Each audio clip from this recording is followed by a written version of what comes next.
Hello students, welcome to Magnet Brains Hindi. मेरा नाम है अवनीश त्रिपाठी। तो कक्षा 12 अर्थशास्त्र का एक इंपॉर्टेंट चैप्टर यानी हमने राष्ट्रीय आय का लेखांकन, जो आप कह सकते हैं कि सबसे इंपॉर्टेंट चैप्टर है, नेशनल इनकम अकाउंटिंग, उस सारे चैप्टर्स के हमने एनसीईआरटी सॉल्यूशन, एमसीक्यूज और महत्वपूर्ण सारे टॉपिक्स भी देखे। आज हम उस चैप्टर के कुछ मोस्ट इंपॉर्टेंट क्वेश्चंस लेकर आए हैं, जिन क्वेश्चन को प्रैक्टिस करना, जिन क्वेश्चन के बारे में जानना, या जिन क्वेश्चंस को लगाने के बाद एक आप ये समझ पाएंगे कि ये चीजें कम से कम उस चैप्टर से आपको क्लियरली आनी चाहिए या समझ में होनी चाहिए, जो आपकी परीक्षा के लिए बेहद इंपॉर्टेंट है। तो इस मोस्ट इंपॉर्टेंट क्वेश्चन का सीरीज हम आपके लिए लेकर आए हैं, जिसमें इस चैप्टर को डील करेंगे। पर उससे पहले एक जरूरी जानकारी है स्टूडेंट्स कि मैग्नेट ब्रेन्स हिंदी एक ऐसा प्लेटफॉर्म है जहां पर आप घर बैठे कक्षा 6 से 12 तक की सारी शिक्षा बिल्कुल निःशुल्क पा सकते हैं। यानी आपको यहां किसी तरह की पेड सब्सक्रिप्शन की जरूरत नहीं पड़ेगी, आपको किसी तरह के खर्च करने की जरूरत नहीं पड़ेगी। सारी की सारी शिक्षा यहां पर क्या होगी, बिल्कुल निःशुल्क होगी। तो ये इंपॉर्टेंट जानकारी आपके लिए थी, जो मुझे आपसे शेयर करनी थी। अब इस जानकारी के बाद शुरू करते हैं आज का महत्वपूर्ण पॉइंट और मोस्ट इंपॉर्टेंट क्वेश्चन का ये सीरीज। अब देखिए, पहला जो प्रश्न इसमें है कि निम्न में से राष्ट्रीय आय कौन सी है, नेशनल इनकम क्या है। तो नेशनल इनकम को बोलते हैं एनएनपी एट फैक्टर कॉस्ट। ये जो सवाल है ना, ये सिर्फ आपके 12th क्लास के लिए नहीं बल्कि पूरी कॉम्पिटिटिव एग्जामिनेशंस के लिए भी बहुत बार ये पूछा जाता है कि राष्ट्रीय आय इनमें से किसको किसको बोलते हैं। तो यहां पर है साधन लागत पर जीएनपी, यानी gross national product at factor cost. यहां है साधन लागत पर जीडीपी, यानी जीडीपी एट फैक्टर कॉस्ट। साधन लागत पर एनडीपी, यानी एनडीपी एट फैक्टर कॉस्ट। और यहां पर क्या है, यहां पर क्या है, साधन लागत पर एनएनपी, यानी national product at factor cost. अब मैंने पहले भी चर्चा की हुई है कि अक्सर हम इस जीडीपी एट मार्केट प्राइस पे पहुंच जाते हैं और वहां से हमको एनएनपी एट फैक्टर कॉस्ट पे आना रहता है। ये जो संबंध है ना, इसको आप क्लियरली समझ लीजिए तो कोई कंफ्यूजन नहीं होगा। मैंने अलग सेशंस में ही बताए हुए हैं। जैसे मान लीजिए, अगर आप कहीं से जीडीपी एट मार्केट प्राइस पे पहुंच जाते हैं, जो 3 मेथड है आपको निकालने के, कई इनकम मेथड से आप एनडीपी पे ही पहुंचते हैं। तो वहां से अगर मान लीजिए आप मार्केट प्राइस पे हैं, तो जैसे ही इसमें से आप डेप्रिसिएशन माइनस करते हैं, यानी मूल ह्रास माइनस करते हैं, घिसावट माइनस करते हैं, तो अगर आपने मान लीजिए यहां डेप्रिसिएशन को माइनस कर दिया, यानी माइनस डेप्रिसिएशन, तो आप पहुंच जाएंगे, इस जी को एन में चेंज कर देंगे, एनडीपी एट मार्केट प्राइस हो जाता है। ठीक, तो जैसे ही आपने डेप्रिसिएशन या जो घिसावट है ये माइनस की, ठीक है, जो मूल्य ह्रास होता है, जो कोई वस्तु यूज करने पे खत्म होती है वैल्यू, तो आप एनडीपी एट मार्केट प्राइस पे पहुंचते हैं। फिर आप जैसे ही इसमें से नेट इनडायरेक्ट टैक्स,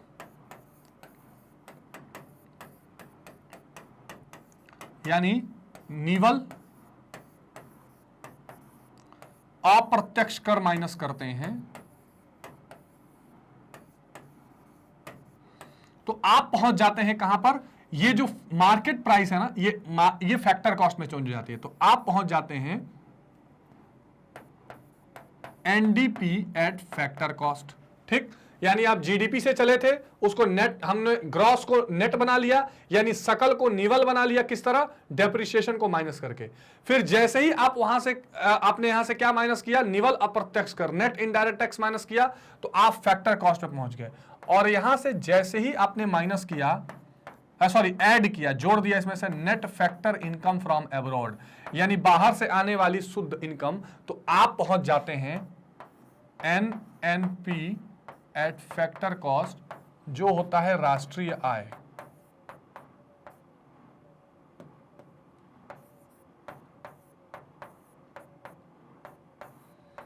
राष्ट्रीय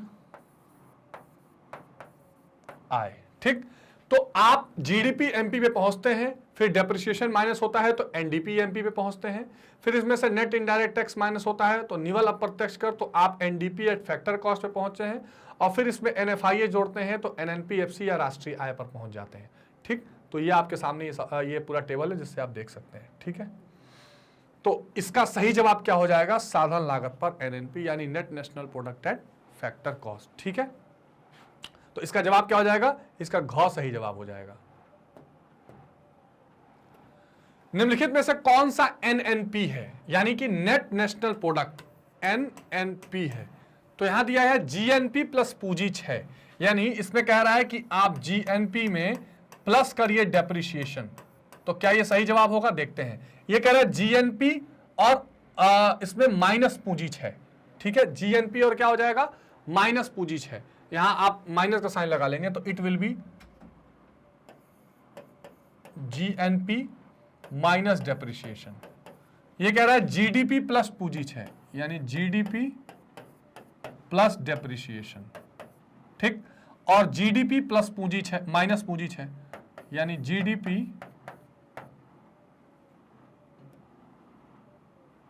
जीडीपी माइनस डेप्रिसिएशन। अब इसमें से क्या सही होगा, ग्रॉस में से जब आप डेप्रिसिएशन माइनस करते हैं, सकल में से जब आप मूल्यह्रास माइनस करते हैं, तब आप पहुंचते हैं नेट पर, एनएनपी पर, यानी जीएनपी में से डेप्रिसिएशन यहां माइनस हो रहा है। सही जवाब इसका ख हो जाएगा, B is the correct answer. ठीक है, आई होप कि ये चीज आपको समझ में आई होगी। अब देखते हैं अगला सवाल।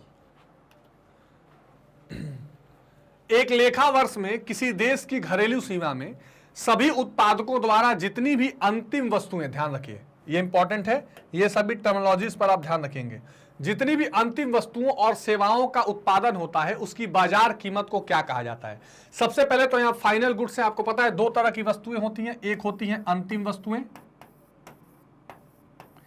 और एक होती हैं क्या, मध्यवर्ती वस्तुएं। तो फाइनल गुड्स वो हैं जो प्रोडक्शन के लाइन को क्रॉस कर चुके हैं, मध्यवर्ती हैं जिसका अभी यूज करके और प्रोडक्शन किया जाएगा। तो अगर इसमें वस्तुओं और सेवाओं का कुल योग निकाला जाए तो उसे क्या कहेंगे, तो सही जवाब क्या हो जाएगा, जीडीपी एट मार्केट प्राइस। इसी को सकल घरेलू उत्पाद कहते हैं, जो इतना ज्यादा आपसे पूछा जाता है। तो GDP is the monetary value of all the goods and services produced with in an economy during a period of time, यानी एक निश्चित समयावधि के अंतर्गत सभी वस्तुओं और सेवाओं का जो मूल्य होता है उसे हम जीडीपी एमपी कहते हैं। ठीक है, जीएनपी एमपी क्या है, जीएनपी एमपी क्या है, जीएनपी एमपी प्लस घिसावट, तो ये तो बिल्कुल सही, यहां प्लस लगा लीजिए, gross national product at market price. GDP MP plus विदेशों से शुद्ध साधन आए, जीएनपी प्लस अनुदान, इनमें से कोई नहीं, तो ख जवाब हो जाएगा। जो आपका जीडीपी है, यानी अभी मैंने आपको समझाया था ना कि जब आप जीडीपी डोमेस्टिक प्रोडक्ट को जब आप इसमें प्लस एनएफआईए करते हैं तो ये डोमेस्टिक नेशनल में चेंज हो जाता है, तो ये जीएनपी हो जाएगा। तो जब आप घरेलू को राष्ट्रीय में बदलना चाहें तो आपको विदेशों से शुद्ध साधन आय जो है वो ऐड करना पड़ता है, प्लस एनएफआईए करनी पड़ती है। और शुद्ध साधन आय का मतलब क्या है, जितना आय बाहर गया और जितना आया उनका माइनस करके योग निकालते हैं। तो अगर आपको ये नेशनल जानना था तो इस डोमेस्टिक में आपको विदेशों से शुद्ध साधन आय को जोड़ना पड़ेगा। ठीक है, तो ये बहुत सिंपल सवाल है, इसमें कहीं कोई दिक्कत नहीं होनी चाहिए। निम्नलिखित में से क्या सत्य है, GNP equals to GDP plus घिसावट, NNP equals to GNP plus घिसावट, NNP equals to GNP minus घिसावट, या GNP equals to NNP minus घिसावट। तो इसमें सही सवाल क्या हो जाएगा, NNP equals to GNP minus घिसावट। यानी कि अगर आप इस ग्रॉस में से, जैसे अभी मैंने बताया था दो चीजें होती हैं, एक सकल यानी कि ग्रॉस, बार बार मैं चीजों को रिवाइज करा रहा हूं ताकि आपको रटना ना पड़े, और एक है निवल यानी कि नेट। ठीक है जी, तो अगर आप सकल से निवल की तरफ जाना चाहें यानी ग्रॉस से नेट की तरफ जाना चाहें तो आपको क्या करना पड़ेगा, माइनस डेप्रिसिएशन करना पड़ेगा। और अगर आप नेट से ग्रॉस की तरफ जाना चाहें तो प्लस डेप्रिसिएशन करना पड़ेगा। तो अब आपको क्या करना था, एनएनपी अगर निकालनी है तो ग्रॉस में से घिसावट को, डेप्रिसिएशन को माइनस करिए। ठीक, तो सही जवाब ग हो जाएगा, इसको बिल्कुल ध्यान रखेंगे, very very important. GNP MP क्या है, एनएनपी एमपी प्लस घिसावट, जीएनपी प्लस घिसावट, जीएनपी एमपी प्लस अप्रत्यक्ष कर, इनमें से कोई नहीं, तो सही जवाब क हो जाएगा। भाई अगर अभी मैंने थोड़ी देर पहले हमने चर्चा की, अगर नेट में से आप डेप्रिसिएशन ऐड कर दे तो ग्रॉस पे पहुंच जाएगा, यानी ग्रॉस से नेट जाने के लिए डेप्रिसिएशन माइनस करिए, नेट से ग्रॉस जाने के लिए डेप्रिसिएशन ऐड करिए। एनडीपी एफसी क्या है, एनडीपी एमपी माइनस निवल अप्रत्यक्ष कर, जीएनपी माइनस अप्रत्यक्ष कर प्लस आर्थिक सहायता, एनडीपी एमपी आर्थिक सहायता, एनडीपी एमपी माइनस घिसावट। सही जवाब क्या हो जाएगा, एनडीपी एमपी माइनस निवल अप्रत्यक्ष कर। निवल अप्रत्यक्ष कर को बोलते हैं नेट इनडायरेक्ट टैक्स।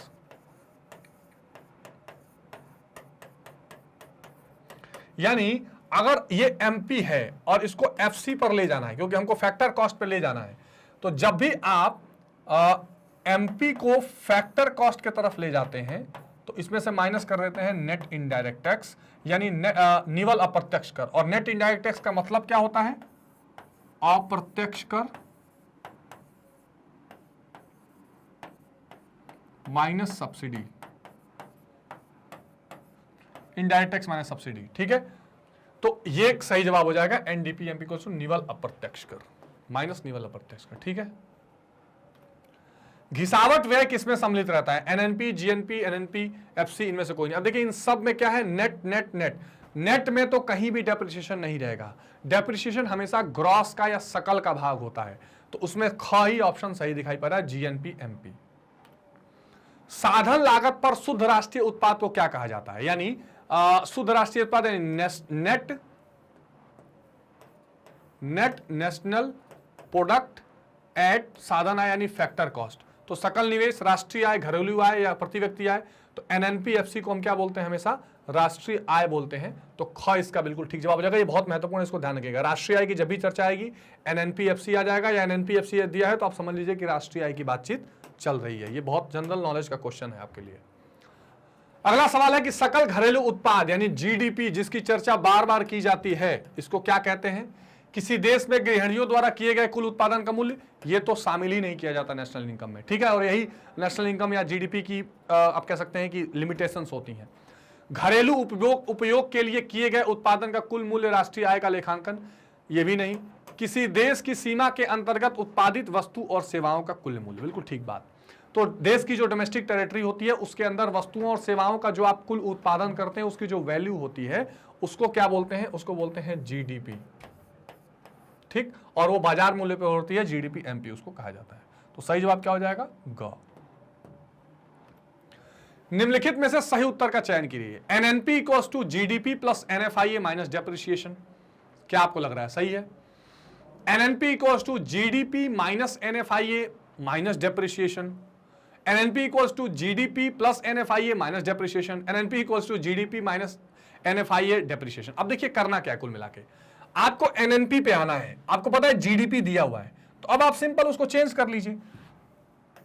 ये जीडीपी है और आपको आना कहां है? एनएनपी पे, यानी ग्रॉस को नेट बनाना है। तो माइनस डेप्रिसिएशन वाला देखिए दो ऑप्शन है आपके पास। तो एक तो ये माइनस डेप्रिसिएशन होगा, ये ठीक बात है। माइनस डेप्रिसिएशन करते ही आप आ जाएंगे जीएनपी, ग्रॉस नेशनल प्रोडक्ट पे। अब क्या करना है? इस ग्रॉस को नेट एक सेकेंड माइनस डेप्रिसिएशन करते ही आप आ जाएंगे एनडीपी पे। ये ग्रॉस आपका नेट में चेंज हो जाएगा। अब आपको सिर्फ एक चीज करनी है कि इस डोमेस्टिक को नेशनल बनाना है, तो ऐड कर दीजिए NFIA, net factor income from abroad, बार बार चर्चा हो रही है। अब ये हो गया एनएनपी। तो जहां पर एनएफआईए ऐड हुआ हो और डेप्रिसिएशन माइनस हुआ हो, ये वाला ऑप्शन सही है। यहां एनएफआईए ऐड हुआ लेकिन डेप्रिसिएशन माइनस हुआ, ये गलत है। तो ग्रॉस से नेट करने के लिए डेप्रिसिएशन माइनस और डोमेस्टिक को नेशनल करने के लिए एनएफआईए ऐड। तो बिल्कुल सही जवाब क्या हो जाएगा? क हो जाएगा। इस तरह के लॉजिक्स आपको लेके चलने हैं और आपको कहीं कंफ्यूजन नहीं होनी है। ध्यान रखिए, ग्रॉस से नेट, फैक्टर इनकम को फैक्टर कॉस्ट को मार्केट प्राइस बनाना और डोमेस्टिक को नेशनल बनाना, इस और नेशनल को डोमेस्टिक बनाना, ये जो उल्टे फॉर्मूले हैं इसको आप बिल्कुल ध्यान रखेंगे। राष्ट्रीय आय के बढ़ने का अनुमान लगाया जाता है उत्पादन के बढ़ने से, रोजगार के बढ़ने से, निर्यात के बढ़ने से या उपभोग के बढ़ने से। अब जाहिर सी बात है कि जो उत्पादन विधि आपकी होती है, वैल्यू एडेड मेथड होता है, उस हिसाब से उत्पादन के बढ़ने से डोमेस्टिक जीडीपी बढ़ेगी और आपका क सही जवाब हो जाएगा। बाकी अलग अलग मेथड में निर्यात थोड़ा शामिल होता है, रोजगार और उपभोग वाला, कंजम्पशन वाला, ये सब पार्ट एंड पार्सल है। बाजार की कीमत पर सकल घरेलू उत्पाद जीडीपी एमपी किसे कहते हैं? कुछ अति लघु क्वेश्चंस अगर आपके सामने आते हैं, अभी तक आपने बहुविकल्पी में देखा, तो वेरी शॉर्ट आंसर्स में अगर आप देखें तो एक लेखा वर्ष में किसी देश की घरेलू सीमा में सभी उत्पादकों द्वारा जितनी भी अंतिम वस्तुओं और सेवाओं का उत्पादन होता है उनकी बाजार कीमत के योग को बाजार कीमत पर सकल घरेलू उत्पाद कहते हैं। ठीक, यानी एक डोमेस्टिक टेरिटरी में हमने क्या देखा था? जितना भी आपके देश के अंदर की टेरिटरी है, इसके अलावा जो आपका टेरिटोरियल वाटर है, जहां पर 12 नॉटिकल माइल्स पर आप देखते हैं कि आपके समुद्री क्षेत्र हैं, इसके अलावा समुद्र में जो आपके जहाजी बेड़े हैं और वायुयान जो आपके हैं, इसके अलावा पूरी दुनिया के जो दूतावास हैं, ये सब आपके डोमेस्टिक टेरिटरी के अंदर आते हैं। मतलब भारत के जो दूतावास पूरी दुनिया में है, उस डोमेस्टिक टेरिटरी के अंदर, यानी आप कह सकते हैं कि आपका निजी जो देश की घरेलू सीमा है, उसमें जितना भी वस्तु और सेवाओं का उत्पादन होगा उसकी जो बाजार कीमत होती है, देखिए 100 क्विंटल गेहूं उत्पादन किया गया, ये जीडीपी नहीं है। 100 क्विंटल की कीमत अगर 1 लाख रुपए है, ये 1 लाख जो है ना, ये कीमत जो होती है ये जीडीपी कही जाती है।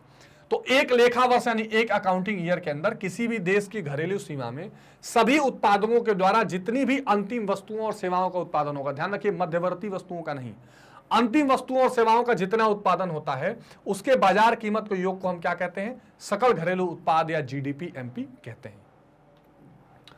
अगला सवाल है कि बाजार कीमत पर सकल राष्ट्रीय उत्पाद यानी जीएनपी एमपी किसे कहते हैं? Gross national product at market price. बाजार कीमत पर राष्ट्रीय उत्पाद एक देश की घरेलू सीमा में सामान्य निवासियों द्वारा एक लेखा वर्ष में उत्पादित अंतिम वस्तुओं और सेवाओं के बाजार मूल्य और विदेशों से प्राप्त शुद्ध साधन आय का जोड़ है। बिल्कुल ठीक बात। जैसे मान लीजिए जब भी आप जीडीपी पर पहुंचते हैं तो ये आपकी घरेलू सीमा के अंदर जितनी भी वस्तुओं और सेवाओं का मूल्य ये निकल जाता है। इसमें अब आपको क्या पता गया है? जीएनपी।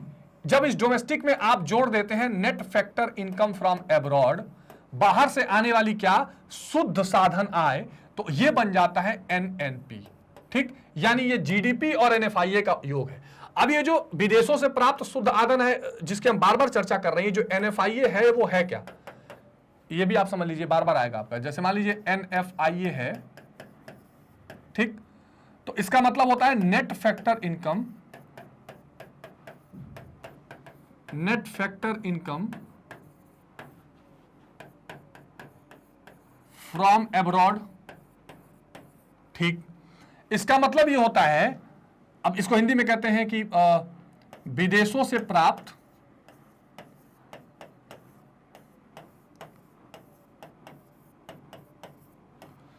शुद्ध साधन आय, शुद्ध साधन आय। इसका मतलब ये हो गया कि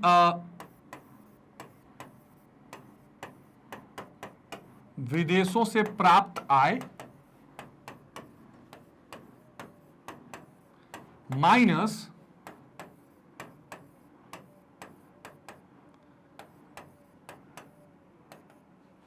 प्राप्त साधन आय।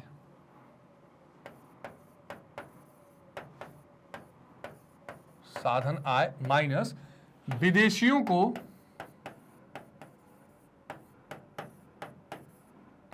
भुगतान किया गया साधन आय।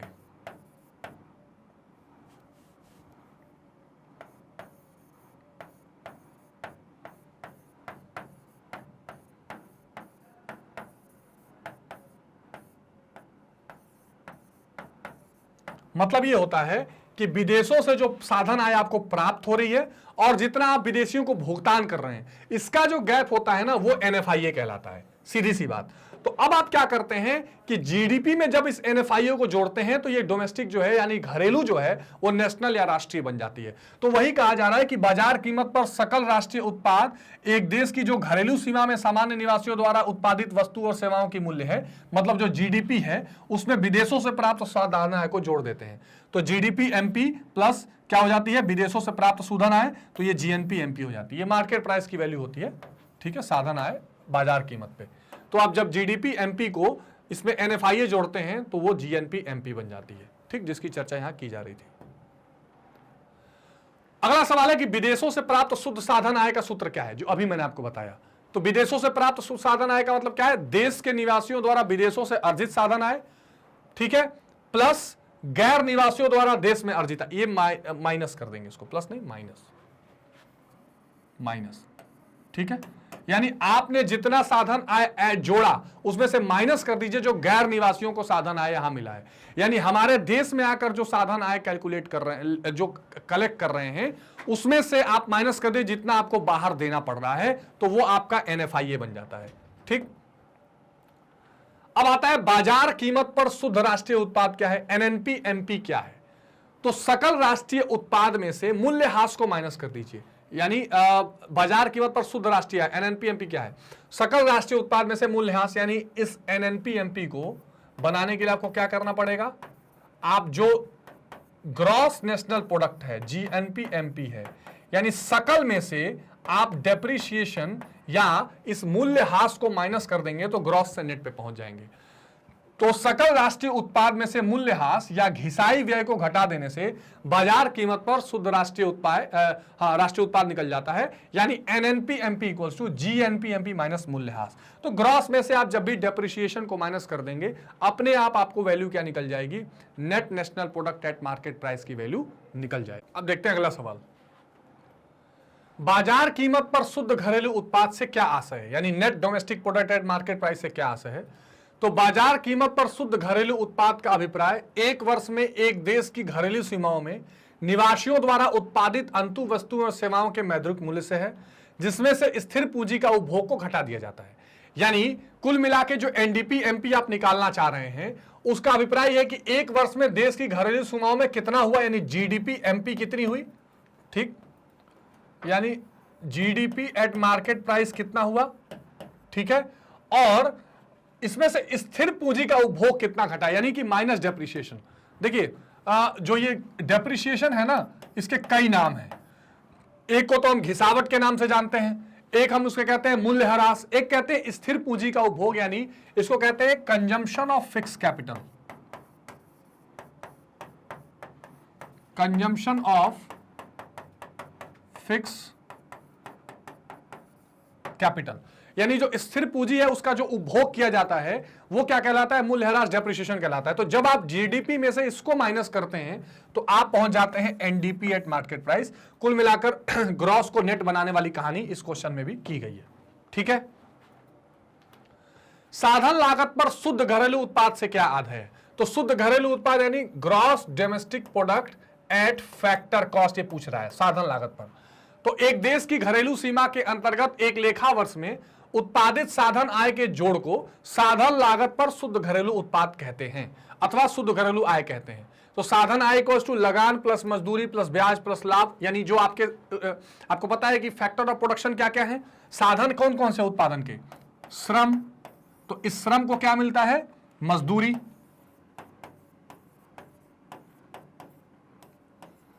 या वेतन। दूसरा क्या होता है, भूमि, जितने भी प्राकृतिक साधन है सब इसमें आ जाते हैं, इसको मिलते हैं लगान, किराया एक्सेट्रा, ठीक है। इसके बाद आता है आपका ब्याज, तो ये किस पे मिलती है, पूंजी पे, ये उत्पादन का साधन है तो ये मिलता है क्या, ब्याज।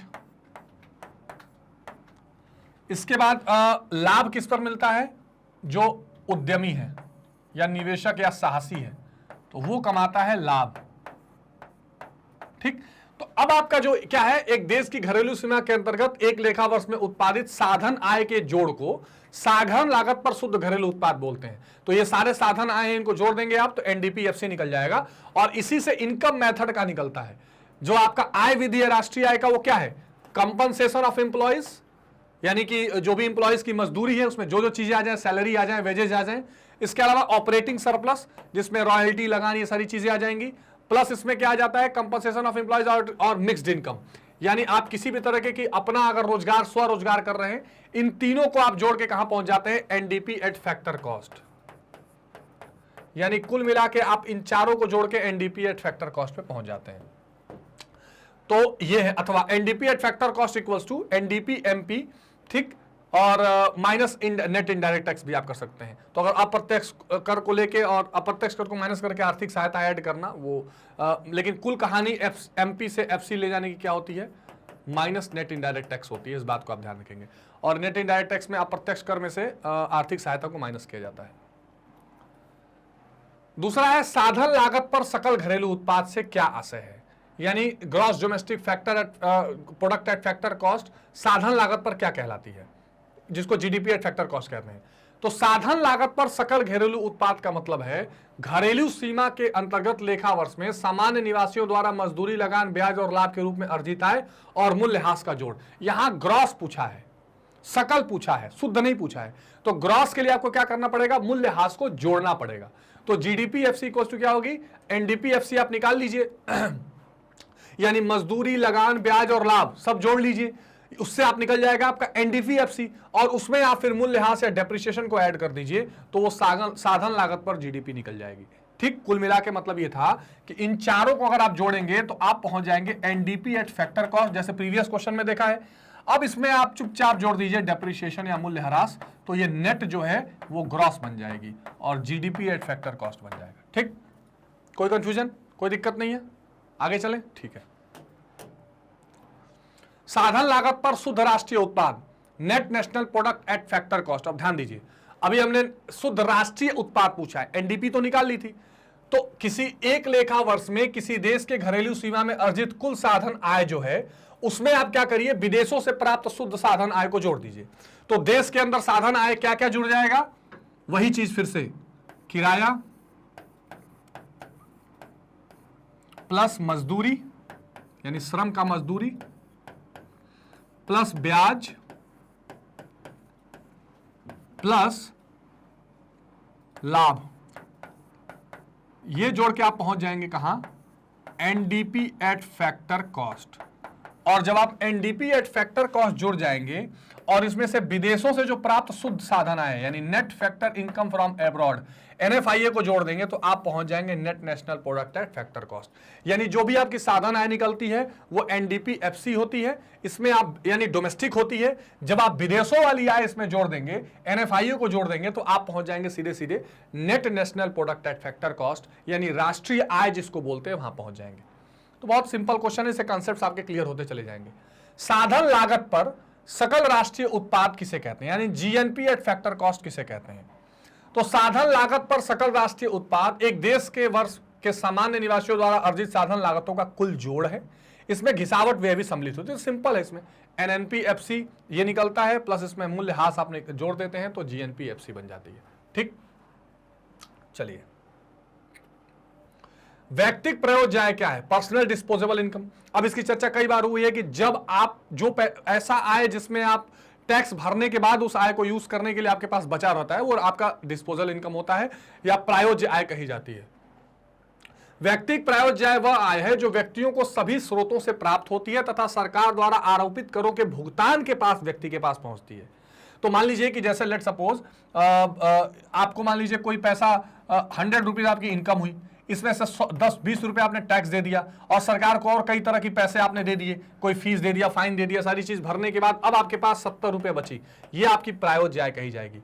तो व्यक्तिगत प्रायोज्य आय का फॉर्मूला क्या होता है, आपका व्यक्तिगत आय, इसमें से आप प्रत्यक्ष कर को माइनस करते हैं, यानी जो भी आपका डायरेक्ट टैक्स आपके ऊपर लगाया जाता है वो माइनस करते हैं, और सरकार की विविध प्राप्तियां, सरकार और कई तरह की प्राप्तियां आपसे करती है, उन सबको माइनस कर लीजिए, तब आपके पास जो पैसा बच गया वो व्यक्तिगत आय हो जाएगा।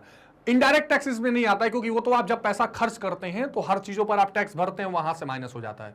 तो व्यक्तिगत प्रायोज्य आय में आप कुल मिला के personal income minus indirect tax minus other receipt of government. ठीक है, अब राष्ट्रीय प्रायोज्य आय क्या है, तो राष्ट्रीय प्रायोज्य आय सबके प्रायोज्य आय को जोड़ने के बाद, तो राष्ट्रीय प्रायोज्य आय यानी नेट डोमेस्टिक इनकम वह आय है जो किसी देश के निवासियों को सभी स्रोतों से, यानी देश के अंदर और बाहर से आने वाले स्रोतों से जो पैसा आया है इससे उपयोग या बचत के लिए एक वर्ष में प्राप्त होती है। तो राष्ट्रीय प्रायोज्य आय इक्वल टू राष्ट्रीय आय प्लस शुद्ध प्रत्यक्ष कर प्लस शेष विश्व से शुद्ध चालू खाता। तो ये सारी चीजों को जोड़ के राष्ट्रीय प्रायोज्य आपके पास शामिल रहती है, इसमें सभी इंक्लूड होती हैं चीजें। अब वास्तविक राष्ट्रीय आय ज्ञात करने का क्या तरीका होता है, तो हम सबको पता है कि एक वास्तविक राष्ट्रीय आय होती है जो एक बेस ईयर पे चलती है और एक मौद्रिक होती है जो करंट ईयर पे चलती है। तो वास्तविक राष्ट्रीय आय का फॉर्मूला होता है वास्तविक राष्ट्रीय आय इक्वल्स टू मौद्रिक राष्ट्रीय आय डिवाइडेड बाय उस वर्ष का कीमत निर्देशांक जो जीडीपी डिफ्लेटर होता है। भाई कीमत निर्देशांक प्राइस इंडेक्स कैसे आप निकालते हैं, उसके लिए फॉर्मूला क्या होता है,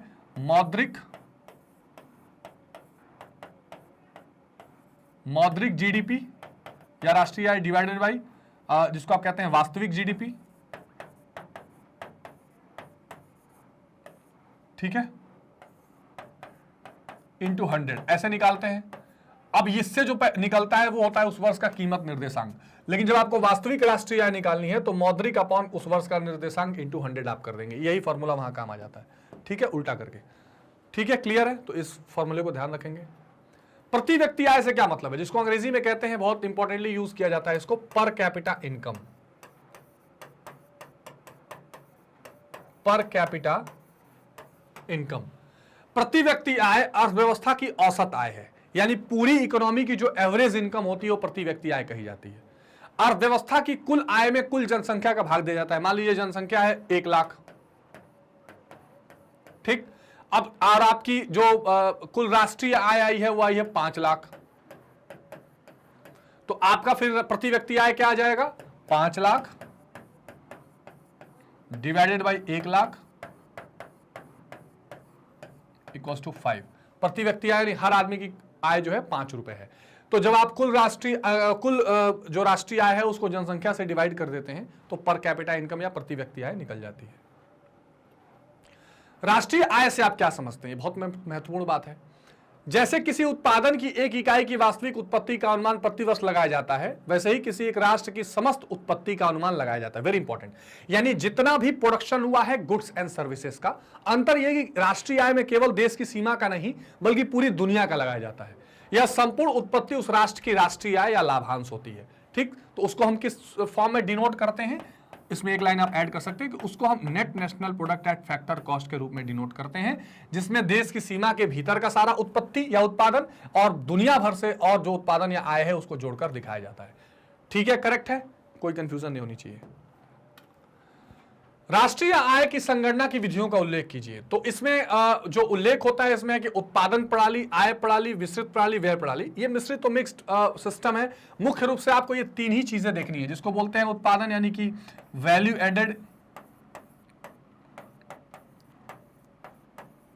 एडेड मेथड, इनकम मेथड, इसको प्रोडक्ट मेथड भी कहते हैं।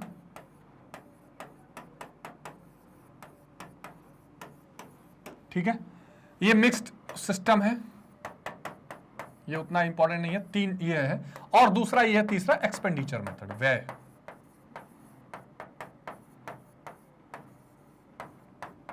ठीक है, तो ये महत्वपूर्ण रूप से ये विधियां हैं जिन विधियों के द्वारा आप क्या करते हैं, राष्ट्रीय आय की गणना करते हैं। ठीक है, जरूर इसको ध्यान में रखेंगे। उत्पादन प्रणाली क्या है, वैल्यू एडेड की अगर बात करें तो यह प्रणाली राष्ट्रीय आय को उत्पादन की दृष्टि से देखती है, यानी कि आपने कितना प्रोडक्शन किया गुड्स एंड सर्विसेज का, इस वाले मेथड से देखेगी। इसे वस्तु सेवा प्रणाली भी कहा जाता है, बिल्कुल ठीक बात। यानी गुड्स एंड सर्विसेज सिस्टम, इस प्रणाली में देश के समस्त उद्योग, कृषि तथा अन्य प्रकार के व्यवसाय की कुल उपज का मूल्य चालू कीमत पर निकाला जाता है और इसमें से चल और अचल प्रतिस्थापन को घटाकर शुद्ध उत्पत्ति बचती है, उसे उस वर्ष का राष्ट्रीय आय कहते हैं। देखिए बहुत इंपॉर्टेंट पॉइंट है, अगर आप वैल्यू एडेड मेथड को देखना चाहें, उत्पाद विधि की अगर बात करें तो इसमें इंपॉर्टेंट रूप से मैंने आपको अर्थव्यवस्था के 3 भाग बताए। देखिए पूरी अर्थव्यवस्था में आप कह सकते हैं कि 3 क्षेत्र होते हैं। एक होता है प्राथमिक क्षेत्र,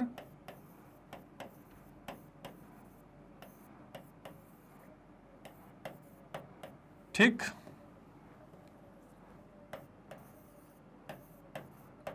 एक होता है द्वितीयक क्षेत्र और एक होता है तृतीयक या सेवा क्षेत्र। ठीक, इन तीनों क्षेत्रों में आर्थिक क्रियाएं की जाती हैं। इसमें कृषि होती है, इसमें विनिर्माण और मैन्युफैक्चरिंग होती है और इसमें सेवाएं आती हैं। ये तीनों ने मिलकर जितना मूल्यवर्धन किया होगा, है ना, यानी कि जिसको कह सकते हैं कि वैल्यू एडिशन किया होगा, उसको हम क्या करते हैं, उन तीनों को जोड़ के जीडीपी निकालते हैं। अब मूल्यवर्धन क्या है ये अलग टॉपिक में देखेंगे, वैल्यू एडिशन क्या होती है वो हम अलग देखेंगे, वो एक फॉर्मूले से अलग है, मतलब फॉर्मूले का सबसेट है। वैल्यू एडिशन में हम देखते हैं कि जितना भी आप उत्पादन का मूल्य है उसमें से यानी वैल्यू ऑफ आउटपुट में से इन मध्यवर्ती वस्तुओं को निकाल देते हैं, वो वैल्यू एडिशन कहलाता है। तो उत्पाद विधि में क्या किया जाता है,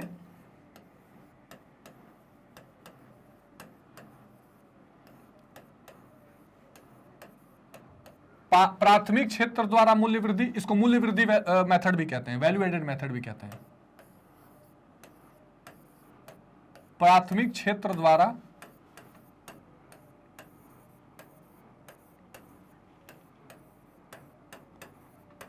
मूल्य वृद्धि प्लस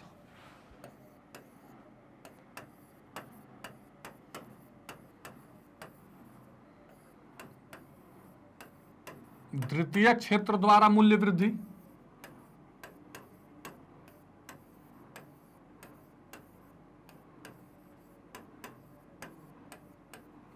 प्लस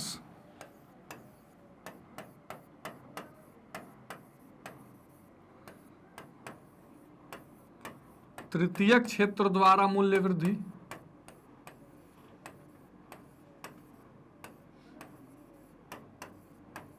इन तीनों को जब हम जोड़ते हैं तब हम पहुंच जाते हैं कहां पर, जीडीपी एमपी।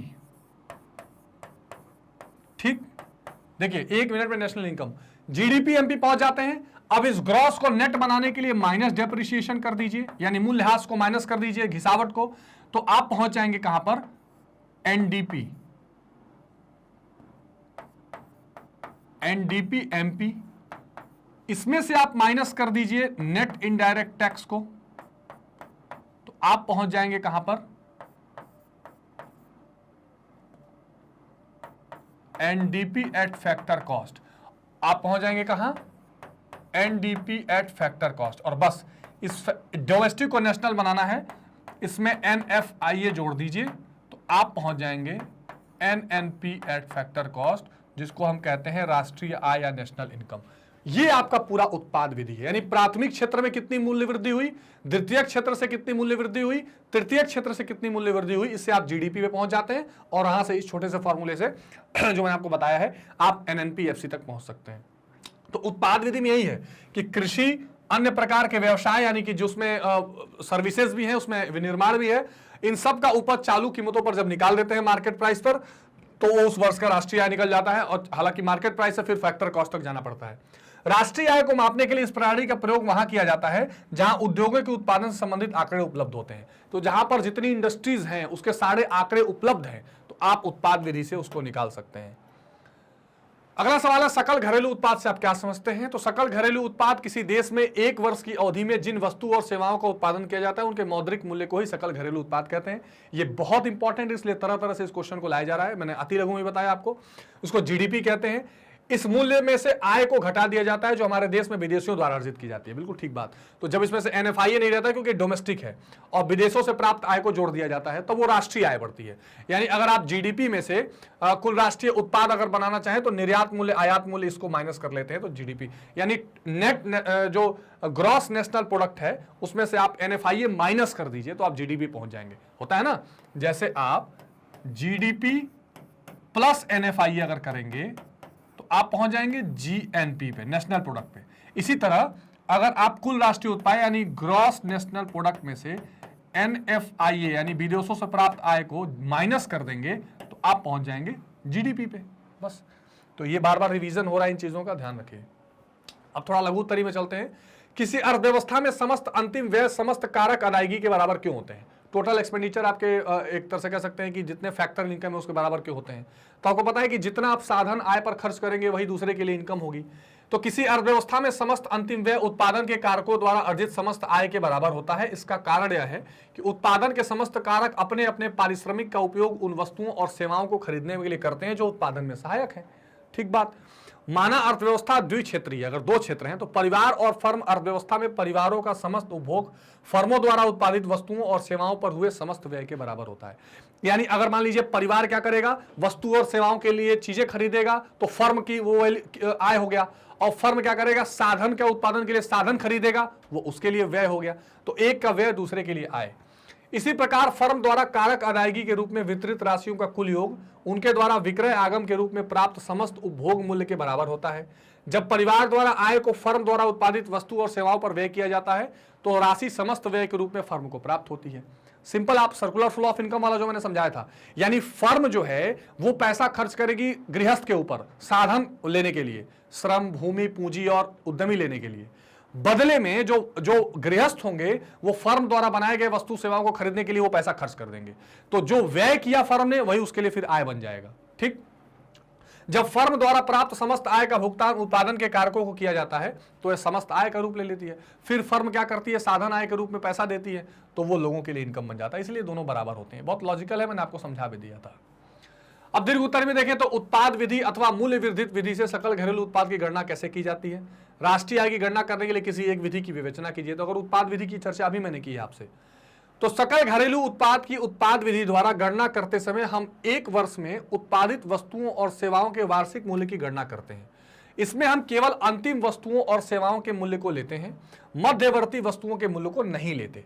देखिए, मध्यवर्ती वस्तुएं क्या होती हैं? जो अभी उत्पादन के प्रोसेस में चल रही है। ठीक। तो जो मूल्य वर्धित होता है जो मूल्यवर्धी होता है विधि, उसमें हम क्या देखते हैं कि प्राथमिक क्षेत्र ने कितना मूल्यवर्धन किया, द्वितीयक क्षेत्र ने कितना मूल्यवर्धन किया और तृतीयक क्षेत्र ने कितना मूल्यवर्धन किया। ठीक है, इसको वैल्यू एडिशन कहते हैं, जो सेल्स प्लस क्लोजिंग स्टॉक वाला फॉर्मूले के बराबर होता है। मध्यवर्ती वस्तुओं के मूल्यों को लेने से दोहरी गणना आ सकती है। तो अगर हम मध्यवर्ती वस्तु भी लें, मतलब जैसे मान लीजिए कि आप जीडीपी निकाल रहे हैं, तो आपने कहा कि भाई देश में 1 लाख का गेहूं उत्पादन हुआ है, फिर आप बोल रहे हैं कि 2 लाख का बिस्किट बना है, उस बिस्किट में भी तो वो गेहूं है, तो एक ही उत्पाद को आप बार बार जोड़ रहे हैं, तो मध्यवर्ती वस्तु आप नहीं लेंगे। कई बार यह पता नहीं चल पाता कि कौन सी अंतिम वस्तु है और मध्यवर्ती, ऐसी स्थिति में हम मूल्यवर्धित विधि का प्रयोग करते हैं। उदाहरण माना अर्थव्यवस्था में केवल 2 प्रकार के उत्पादक है, गेहूं किसान और ब्रेड निर्माता बेकर। तो माना एक वर्ष में किसान द्वारा उत्पादित गेहूं का मूल्य 1000 है, इनमें से 500 मूल्य का गेहूं बेचते हैं, बेकर को बेचते हैं। बेकर इसको 2000 रुपए मूल्य की ब्रेड बनाता है, मतलब 500 का गेहूं उसने खरीदा और उसमें 1500 का वैल्यू एडिशन किया उसने, और ये गेहूं का ब्रेड बन गया अब 2000 का। ठीक है, कुल उत्पादन मूल्य है 1000 प्लस 2000 इक्वल टू 3000। अब उसने कीमत लगाई 3000, किंतु यह गणना भ्रामक है। वास्तव में किसान 1000 का मूल्य का गेहूं उपजाता है और किसी प्रकार की अन्य आगत का प्रयोग नहीं करता। ठीक, अतः किसान अपने उत्पादन में 1000 का पूर्ण योगदान करता है, किंतु बेकर ब्रेड उत्पादन के लिए 500 का गेहूं खरीदता है। 2000 मूल्य के ब्रेड उत्पादन में उसका पूर्ण योगदान नहीं है, क्योंकि 500 के तो गेहूं किसान से लाया है वो। बेकरों के शुद्ध योगदान की गणना के लिए हमें 500 गेहूं का मूल्य घटाना होगा जो उन्होंने किसान से क्रय किया है। ठीक, तो अगर हम बेकर की जीडीपी देखें तो केवल उतना ही जितना उसने वैल्यू एडिशन किया, 500 तो किसान लेके आया था गेहूं, अन्यथा दोहरी गणना हो जाएगी। तो हम किसान वाला भी 500 जोड़ लेंगे जीडीपी में और बेकर वाला भी 2000 जोड़ लेंगे, उसमें भी 500 का गेहूं है। तो इसलिए जो 1500 है वो शुद्ध योगदान है। यानी कि जब हम इसीलिए क्या निकालते हैं, वैल्यू एडिशन का जो फॉर्मूला होता है, यानी जो मूल्य वृद्धि होता है, मूल्य वृद्धि का फॉर्मूला क्या होगा, वैल्यू ऑफ आउटपुट माइनस एक तरह से कह सकते हैं कि मध्यवर्ती माइनस इंटरमीडिएट गुड्स। ठीक, तो उत्पादन की कीमत माइनस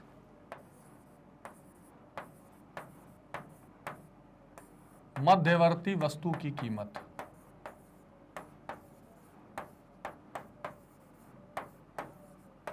ठीक है, यानी value of output minus intermediate goods. ठीक है, ये वैल्यू एडिशन कही जाती है या मूल्य वृद्धि कही जाती है। ठीक है जी, तो ये ध्यान रखेंगे।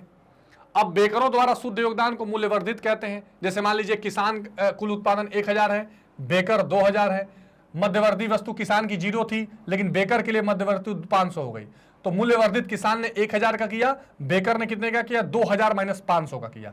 तो अब टोटल मूल्यवर्धी जो होगी 1500 प्लस 1000 2500 होगी। तो टोटल वैल्यू एडिशन हम यहां से निकाल लेते हैं। अब देखिए, जो मूल्य वृद्धि है ये 2 प्रकार की है। एक है सकल मूल्य वृद्धि, मतलब जिसको हम बोलते हैं क्या, ग्रॉस वैल्यू एडिशन। अब जहां जहां ग्रॉस लगा होता है वहां घिसावट या डेप्रिसिएशन होती है, आपको पता है। तो ये है ग्रॉस वैल्यू एडिशन।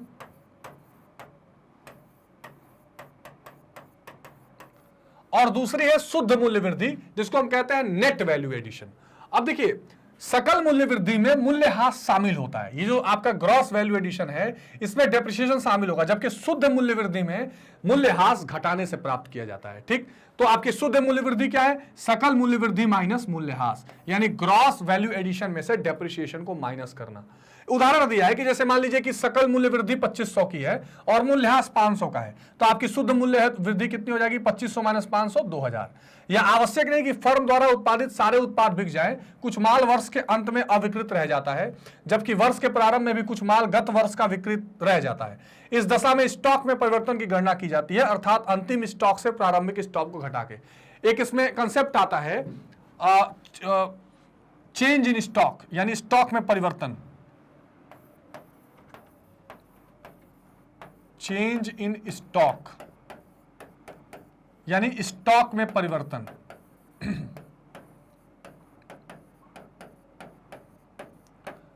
ठीक है, तो इसका फॉर्मूला होता है डेल्टा स्टॉक। डेल्टा मतलब होता है चेंज, तो इसको अपन लिख देते हैं कैसे, क्लोजिंग माइनस ओपनिंग। जब स्टॉक बंद हुआ तो कितना था और शुरू हुआ तो कितना था। ठीक, क्लोजिंग माइनस ओपनिंग, यानी बंद में से ओपन का माइनस कर देंगे।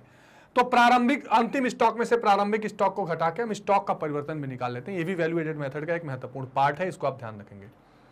सावधानी क्या रखनी चाहिए वैल्यू एडेड मेथड में? बाकी वैल्यू एडेड मेथड का पूरा फॉर्मूला मैंने आपको ऑलरेडी यहां पर बताया था, ठीक है। प्रारंभिक क्षेत्र द्वारा मूल्य वृद्धि, द्वितीय क्षेत्र द्वारा मूल्य वृद्धि, तृतीय क्षेत्र द्वारा मूल्य वृद्धि, और लास्ट में हम यहां पहुंच जाएंगे। मूल्य वृद्धि निकालने के लिए जो कंसेप्ट है इसकी चर्चा हम अभी कर रहे थे, ठीक है। उत्पाद विधि अपना मूल्य वृद्धि से राष्ट्रीय आय की गणना करते समय ध्यान में रखना चाहिए कि किन मदों में सम्मिलित करना है और किन को किसमें नहीं, ठीक। जैसे पुरानी वस्तुओं की बिक्री और दलाली, ये बिल्कुल शामिल नहीं होगी। सभी उत्पाद उद्यमों द्वारा किए गए स्वलेखा उत्पादन नहीं होंगे। स्व उपयोग के लिए उत्पादन का आरोप, सेल्फ कंजम्पशन के लिए जो उत्पादन किया जाता है ये बिल्कुल उसमें इंक्लूड नहीं होता। और स्व भवन का आरोपित किराया, अपने ही भवन का खुद किराया ले रहे हैं, ये वैल्यू एडिशन में नहीं माना जाता है, ठीक। वे मत जो सम्मिलित नहीं करना चाहिए, जैसे मध्यवर्ती वस्तुओं के मूल्य, यानी जो इंटरमीडिएट गुड्स के प्राइसेस हैं वो बिल्कुल शामिल नहीं करनी, हमने अभी चर्चा की थी। पुरानी वस्तुओं का क्रय विक्रय और सेल्फ कंजम्पशन के लिए जो चीजें होती हैं इसमें बिल्कुल शामिल नहीं की जाती हैं। तो इस विधि का प्रमुख समस्या दोहरी गणने की समस्या आती है। राष्ट्रीय आय का अनुमान लगाते समय केवल अंतर वस्तुओं का मूल्य ही, अंतिम वस्तुओं का मूल्य बेसिकली आप इसको कह सकते हैं, ठीक है। तो इसको फाइनल गुड्स जो होते हैं, अंतिम वस्तु, केवल इनका ही मूल्य हम इसमें ले सकते हैं, ठीक है। सो दिस इज अंतिम वस्तु, केवल अंतिम वस्तुओं के मूल्य को ही इसमें हम एक बार जोड़ा जाता है, बार बार इसको हम ऐड नहीं करेंगे, ठीक है जी।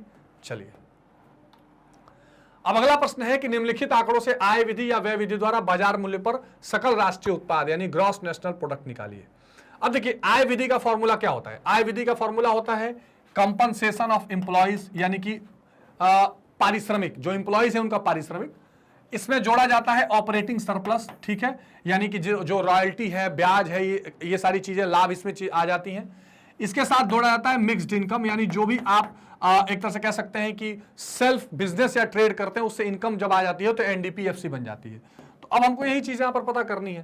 तो अब क्या क्या चीजें इसमें आप ऐड कर लेंगे? देखिए आपके सामने ऑप्शन दिए हुए हैं, निवल घरेलू पूंजी निर्माण, यानी नेट आप कह सकते हैं कि डोमेस्टिक कैपिटल फॉर्मेशन, कर्मचारियों का पारिश्रमिक, ये इसमें आय विधि में आ जाएगा, ठीक है। निवल अप्रत्यक्ष कर लाभ, ये आय विधि में आ जाएगा। किराया आय विधि में आ जाएगा।